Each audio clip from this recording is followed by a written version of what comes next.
Hello friends, welcome to my channel. আজকে আমি আপনাদের কুলেখাড়া শাক মেকিং প্রসেস দেখাবো। এই রেসিপির জন্য অ্যাট ফার্স্ট আমি নিয়ে নিয়েছি 2 আঁটি কুলেখাড়া শাক। এখন আমি কুলেখাড়া শাকের বাঁধনটা খুলে নিচ্ছি।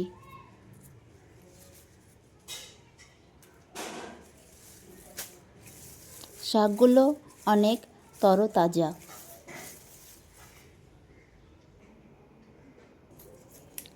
এখন আমি শাকগুলো বেছে নিতে স্টার্ট করে দিয়েছি। শাকের পাতাগুলো খুব সুন্দরভাবে এক এক করে ছাড়িয়ে নিচ্ছি।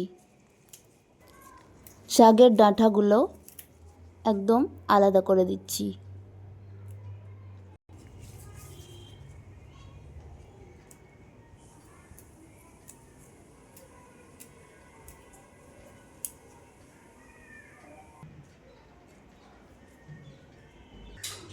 এই শাকের পাতাগুলোই ইম্পর্ট্যান্ট,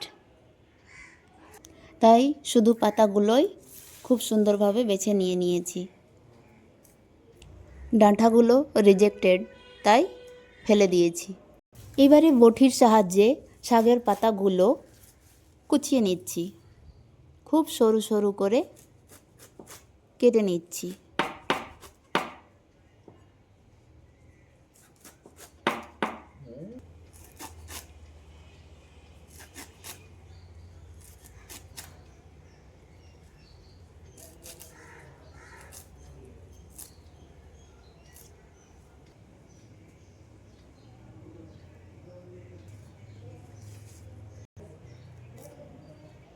শাকের পাতাগুলো খুব সুন্দরভাবে কুচি কুচি করে নিয়েছি। শাক কাটার পাশাপাশি পেঁয়াজ, কাঁচা লঙ্কা এবং রসুনের কোয়াগুলো কেটে নিয়েছি। এবারে নিয়ে নিয়েছি একটা পরিষ্কার গামলা, পরিমাণ মতো জল নিয়ে ভর্তি করে নিয়েছি। এই গামলা ভর্তি জলের মধ্যে এখন কেটে রাখা শাকগুলো ধুয়ে নিচ্ছি।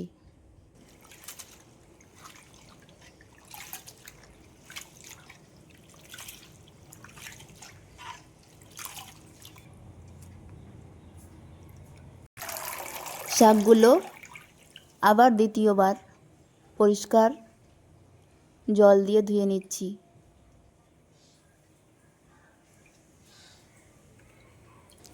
তিনবার আলাদা আলাদা ভাবে জল দিয়ে শাকগুলো ধুয়ে পরিষ্কার করে নিয়েছি।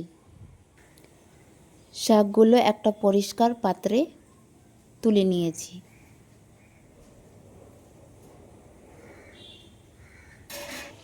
এবারে শাকগুলো ফ্রাই করে নেব। শাক ফ্রাই করার জন্য নিয়ে নিয়েছি একটা পরিষ্কার কড়াই। অ্যাট ফার্স্ট কড়াইয়ের মাঝে দিয়ে দিচ্ছি এখন পরিমাণ মতো কাঁচা সরিষার তেল। তেলটা গরম হয়ে গেছে, এবারে শাকগুলো তেলের মধ্যে দিয়ে দিচ্ছি।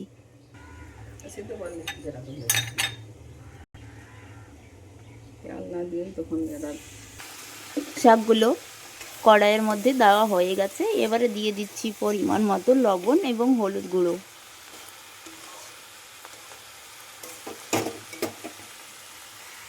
কিছু সময়ের জন্য কড়াইয়ের মুখটা ঢাকনা দিয়ে ঢেকে দিয়েছি। এবারে ঢাকনাটা তুলে আপনাদের দেখিয়ে দিচ্ছি।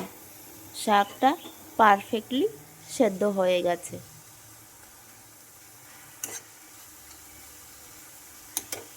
এবারে এই সেদ্ধ শাকটা ঢেলে নিচ্ছি অন্য আরেক পাত্রে।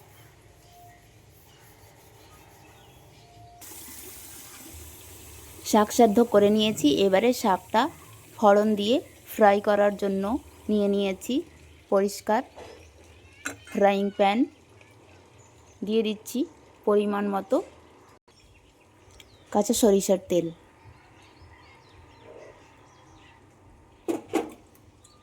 তেলটা গরম হয়ে গেছে, তাই তেলের মধ্যে সবার প্রথমে দিয়ে দিচ্ছি পেঁয়াজ কুচি, রসুন কুচি এবং কিছু লঙ্কা চেরা।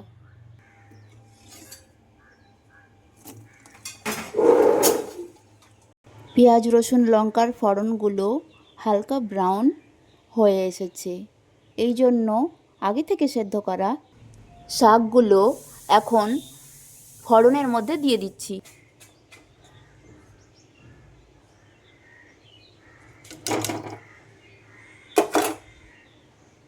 ফোড়ন এবং শাকগুলো একসঙ্গে খুব ভালোভাবে মিশিয়ে নিচ্ছি।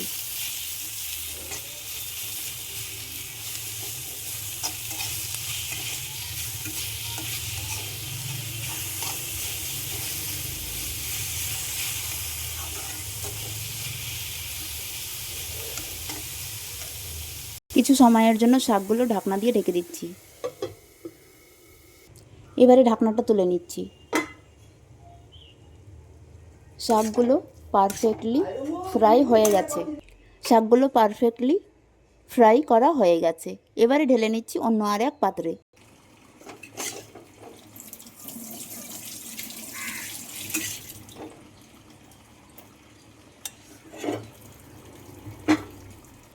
শাক ফ্রাই করা হয়ে গেছে। শাক ফ্রাই করার প্রসেসটা যদি আপনাদের ভালো লেগে থাকে তাহলে আমার ভিডিওতে একটা লাইক দিয়ে চ্যানেলকে সাবস্ক্রাইব করে রাখুন। আবার দেখা হবে নেক্সট ভিডিওতে। এখনকার মতো আল্লাহ হাফিজ। By friends.